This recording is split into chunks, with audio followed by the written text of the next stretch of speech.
बिस्मिल्लाहिर्रहमानिर्रहीम।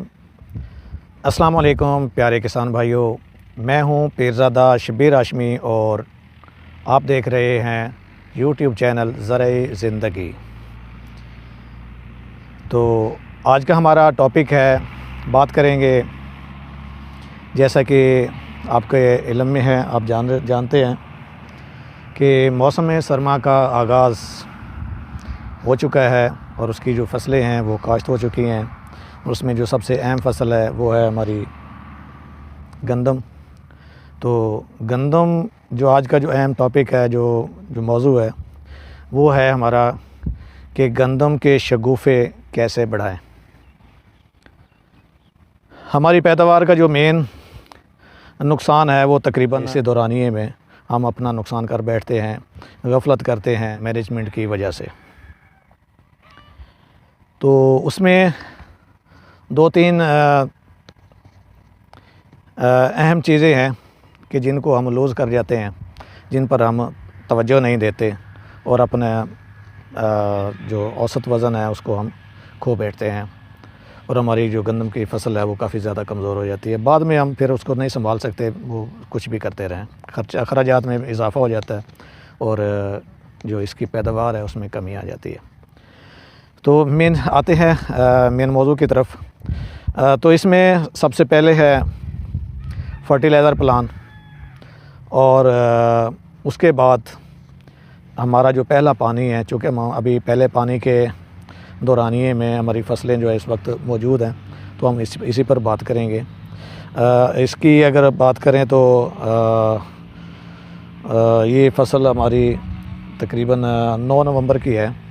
तो अभी ग़ालिबन 1 महीना या 2-3 दिन ऊपर नीचे वो इस वक्त इसका जो टाइम है वो हो चुका है। तो इसकी ये कंडीशन है, ये आप देख सकते हैं। तो स्टार्ट करते हैं जी। फर्टिलाइज़र खाद में हमें कोशिश करनी चाहिए कि जो सबसे बेसिक खाद है वो ज़रूरी है गंदम के लिए, वो आप सब भाई जानते हैं कि वो फास्फोरस और नाइट्रोजन जो है वो ज़्यादा अहमियत की हामिल है। इसमें फास्फोरस खाद जो है वो हमें अपनी ज़मीन की नौइयत देख के उसके मुताबिक देनी चाहिए। अगर तो हमारी ज़मीन ज़रख़ेज़ है तो हमारा 1 बोरी से गुजारा हो जाता है, और अगर हमारी ज़मीन रेतली है तो हमें 1.5 बोरी लाजमन देनी पड़ेगी, फिर जाके हम कुछ बेहतर फसल जो है पैदावार वो हासिल कर सकेंगे।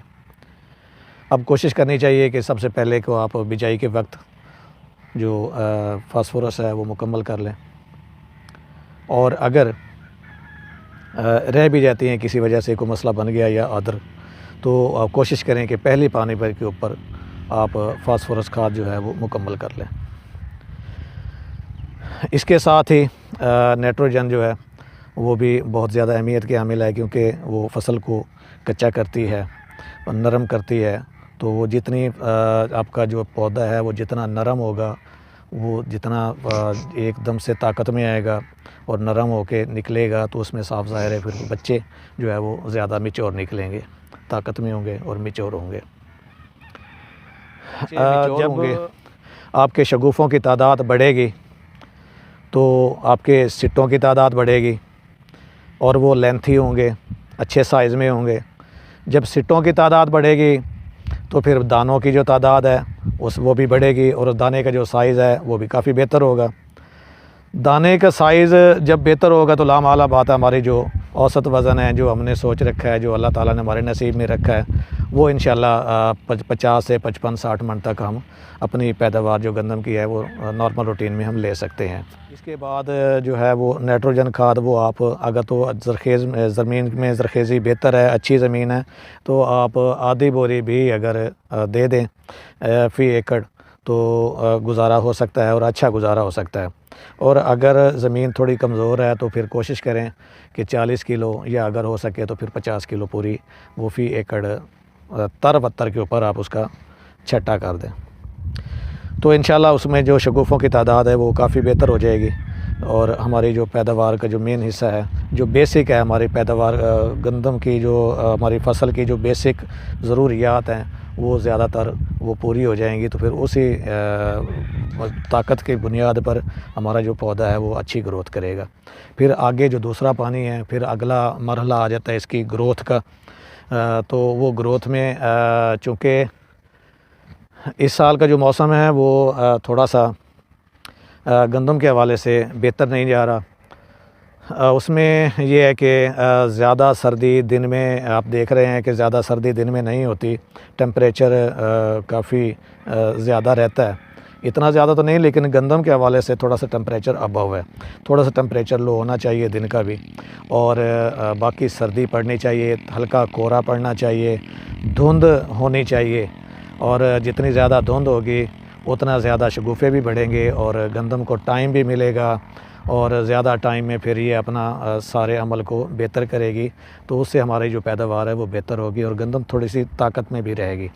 और अगर ये जैसे मौसम चल रहा है थोड़ा सा खुश्क चल रहा है, और अगर आगे भी मौसम ऐसे ही अगर चलता है तो फिर हमें कोशिश करनी चाहिए कि दूसरे पानी पर नाइट्रोफास बजाय इसके कि सिर्फ नाइट्रोजन दें, फास्फोरस भी साथ में आप थोड़ी सी ज़रूर दें, ताकि हमारी फसल जो है वो ताकत में रहे और इसको बेहतर कर सके। वरना हमारी इस साल की जो औसत है वो शायद कोई 5 से 7 मन या 10 मन कमी हो सकती है। लेकिन हमें कोशिश करनी चाहिए कि हम अगर खुराक इसको पूरी रखेंगे तो फिर थोड़ी बहुत एडजस्टमेंट जो है वो पूरी हो जाएगी और इंशाल्लाह हम अपना जो औसत वज़न है वो टारगेट है वो हम हासिल कर पाएंगे।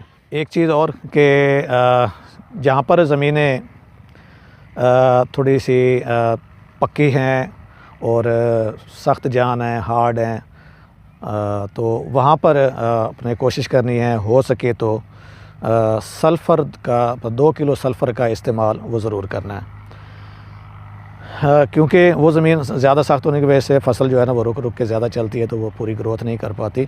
तो सल्फ़र का क्या काम होगा, वो साथ इसको जल्दी से जल्दी, एक तो जो नीचे फास्फोरस की खाद है या बाकी जो खादें पड़ी हैं वो उसके अज्जाई जो भी चीज़ें हैं ताकत वाली वो उसको मुहैया करेंगी, तो अवेलेबिलिटी होगी, तो वो फिर पौधा जो है वो नरम होकर चलेगा।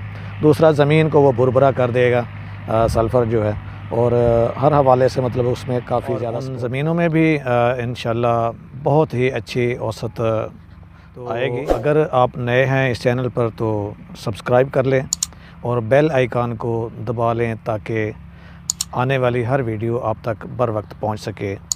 फ़ी अमानिल्लाह, अल्लाह हाफ़िज़।